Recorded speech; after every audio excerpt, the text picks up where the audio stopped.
Charan, a very warm welcome to you. I'm Naveen Labana, and Famson First is a series which we have started in India, which is for the benefit of the audience, wherein we like to invite experts just like you in silos industry, in aqua industry, in poultry industry, and would like to have a discussion from where I'm sure the audience or the listeners could actually pick up good anecdotes from the experts, right? And could be used in the industry and in their frame of work. Please introduce yourself. Hi Naveen, thank you so much for having me today. I'm Charanjit Singh and I have been in this industry from past 15 years. I started with Indian companies, then I got a chance to work with American company, then European. But Famson is something special for me. As you know, it's a Chinese company. I have learned a lot from our Chinese colleagues, know about their culture, about their backgrounds, their history. So it's a very wonderful journey so far for me.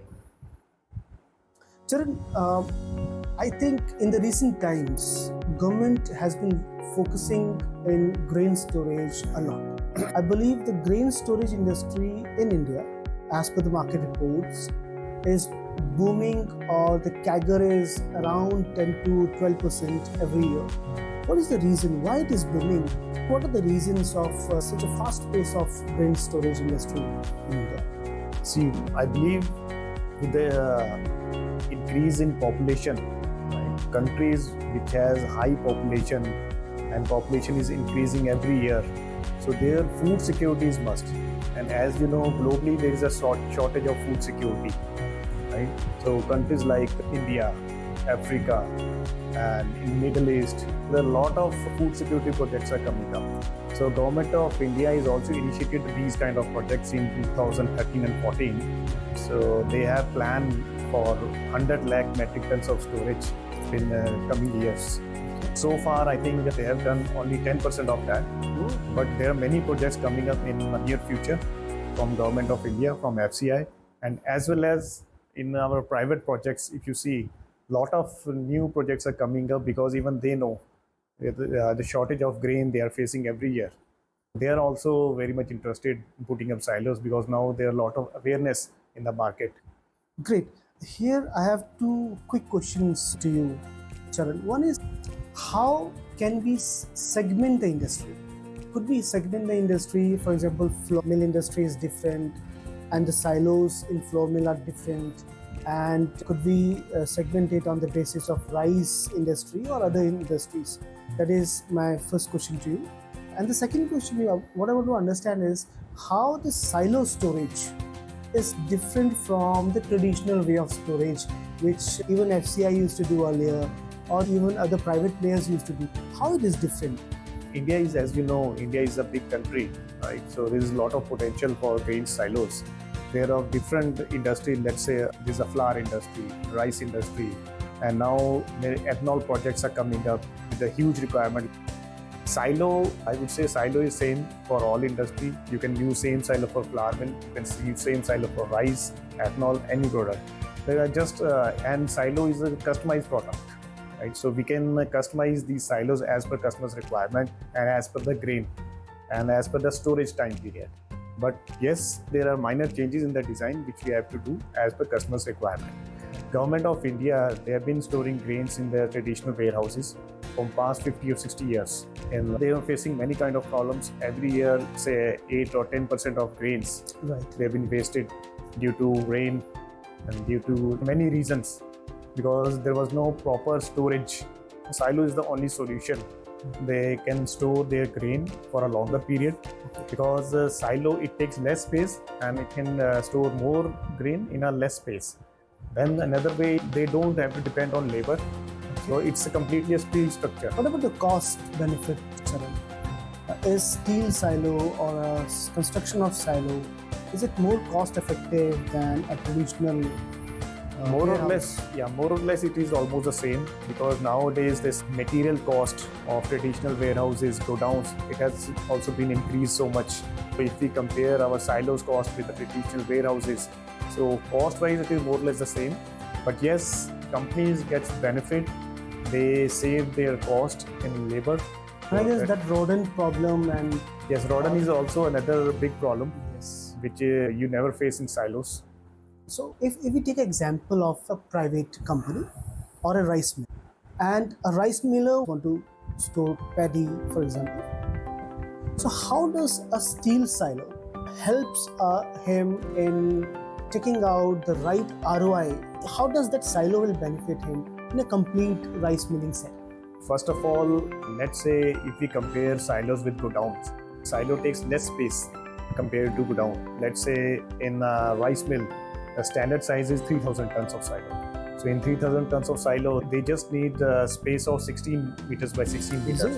And if they go for godown, then it's almost 3 times the space they require for the storage of their paddy. And secondly, they have to depend on labor whenever they are loading and unloading of grains, whenever they want to get their grain from godown to their mill. But in silos, as it is a completely mechanized process, so they don't have to depend on any labor. Then thirdly, which is also an important point, they have to store their material, their paddy, in gunny bags. Right? The cost of that gunny bag is also increased so much from past many years. So like in silos, they don't have to use gunny bags. They store their material openly in the silos. Right? So whenever a customer is using silo, I think within 3 years, he will get their ROI. And what about automation in silos? Is it possible to control from one place all the functions of the conveying and elevators and storing? Is that possible? Yes, it is possible. If any customer wants to do it completely automated plant, then yes, there is an option for that. We provide complete computers, printers, and softwares with that, so they can manage everything by sitting in their office. Great. If somebody is storing grain in silo, how the life of that grain is increased? I'm sure the maintaining of the temperature would be very important. Exactly. So how is that done actually? Every silo is equipped with aeration system. It has blowers in it. The silo operator, he will check the temperature inside the silo. He can monitor the temperature. Anywhere if this temperature is increasing, so he can use that blower system. He can run the blowers, and by that, the cooling air goes inside the silo, and it can circulate inside the silo. So there are temperature cables in between, and temperature cables are equipped with all sensors. So with that sensors, with that temperature cables, we'll get to know that how much is the temperature inside the silo. Some more equipments we can introduce, like chillers. Chillers is like a AC, air conditioning. Is it? Right. And does the temperature is maintained from top to bottom? Yeah, we can maintain it completely from bottom to top. Bottom to top. Yeah. Okay. How long can a seed or maybe a grain can have a longevity inside the silo? For how long it could be stored? See, we can store up to 2 years, 3 years. But yes, we have to follow the process. If any customer operating it well, then they can store up to 3 years as well. I have a very basic question to you, Charan, about the silo. Are there different types of silo as per the build? Yes, there are different types of silos. If you want to store a grain for a longer period, then there are flat bottom silos. And in flat bottom silos also, we have different kinds of silos. One is insulated silo. Right? Another one is normal silo, which you also see in the market. And the second one is hopper bottom silo. Hopper bottom silo is just a day bins. That is not for a storage purpose. In rice mills, they use it near the dryers.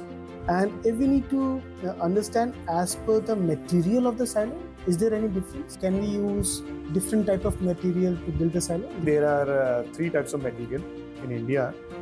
One is GI, then there is zinc alum, which some Indian companies are using, and then the third one is manganese silos, which only few suppliers are using, and manganese is the most updated one, and you can say for Indian market the best one so far, comparing to GI and zinc alum, because the life of this manganese silo is more than 40 to 50 years without any corrosion, without any rusting. 50 to 50 years you're saying for manganese or for all the three? No, for manganese. For manganese. See, in GI silos, many customers who are using GI silos, after 8 years or 10 years, they're starting facing the problem of rust, red rust, or some are facing white rust problem because of moisture, moisture in the air. But in manganese silos, these kind of problems never occurs. Is there any possibility that X type of grain is suitable for zinc and why type of grain is more suitable for manganese? Is there any that kind of differentiation? Manganese material, we can use it in any grain. In many countries, we have been using in China, in Europe, and in many countries in Asia like Vietnam and Thailand. Many customers they have been using in paddy, wheat. They're not facing any kind of problem. So, in extension to this, Charan, how has been FAMSO's journey in India so far? FAMSON started the operation in India in 2005. They have two businesses in India. One is feed mill sector and other one is silos. Feed mill been doing since 2005 and have captured a good market in India for feed mill business. And for silos started in 2020. Even I joined FAMSON in 2020. We have captured a lot of market in India. Even we supplied Asia's biggest silo in India, which is 18,000 tons, single silo. Where did you supply it? That we supplied in Uttar Pradesh, near to Lucknow. So, whenever we are doing a project of that quantum, 18,000 metric ton, I'm sure that there would be multiple challenges which you'll be solving. Yes. What are the problems which you are solving for the customer? How are you solving those challenges? Every project has its own challenges. So it's just that how we are taking it. FAMSON has complete team in India. We have project heads, we have project managers, then we have service engineers. And FAMSON is the only company in a market which has a maximum number of site engineers available with us. Can you share the number? We have 11 service engineers who take care of our projects all over India. Whenever we start any project, we appoint one engineer to that particular project, and that engineer will stay at their site to the customer place. One engineer, one site.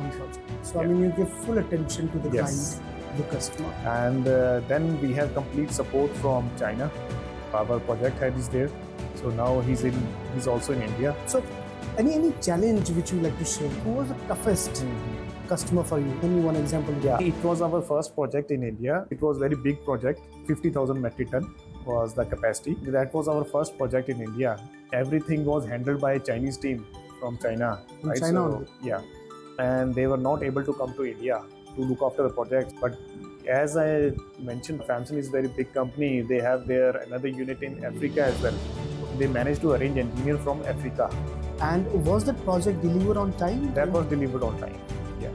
So that is the beauty of having a global team. Yes. If I ask you two biggest forte of FAMSON silos, grain silos, storage silos, specifically for the Indian market, what would those two biggest fortes of FAMSON would be? I would say the quality. It's the manganese quality which we are using. And the second thing, our service backup. We have 11 engineers. We have project manager. Project head is also there. He is also available in India. So service, you mean after sales service, right? You give After support, sales, 100% support to once the order has been confirmed. Yes. Yeah. Just your concluding statement, where do you see Indian market, Indian silo market heading in next 5 to 10 years? India is a very big country. Only 10% of food security projects they have been implemented by the government. So it's a big challenge for government as well because they are coming up with a huge requirement. FAMSON has a big role in it because FAMSON has very huge capacity. We have 5 factories in China and 2 factories in Egypt for the silos. So we have a capacity to supply these kind of projects.